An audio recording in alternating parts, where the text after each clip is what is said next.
নমস্কার বন্ধুরা, আজকে আপনাদের জন্য কাঁঠালের বীজ পোড়া নিয়ে এসেছি। কিভাবে আমি বীজ পোড়াবো আপনারা আমার সাথে থাকুন। প্রথমে বীজগুলো ঠিক করে ধুয়ে নিয়েছি আর একটা কাপড়ে পুঁচেছি। তারপর একটা লম্বা করে খাড়কা নিয়েছি, খাড়কাটায় সব বীজ ভরে নিয়েছি। এভাবে আমি যতটা খাবো সেটাই ভরেছি, আপনারা যতটা খাবেন অতটাই পোড়াবেন। তো আমি এতটাই পোড়াবো, বাকিগুলো রেখে দেবো।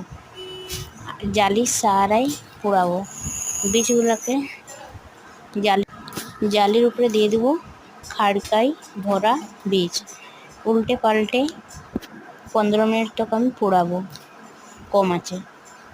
সিদ্ধ হয়ে যাবে, অনেক সুন্দর পড়ে যাবে। উপরে চোখা আছে সেজন্যে উপরের ভাগটা আমি কালো করে পোড়াবো, ভিতরে ঠিক সাদা সাদা থাকবে। আপনারা ভিডিওটা ভালো লাগে তো লাইক করবেন, সাবস্ক্রাইব করবেন, কমেন্ট করে জানাবেন আপনারা কেমন ভিডিও দেখতে ভালো লাগে। আমি সেইভাবেই বানাবার কোশিশ করব। ধন্যবাদ।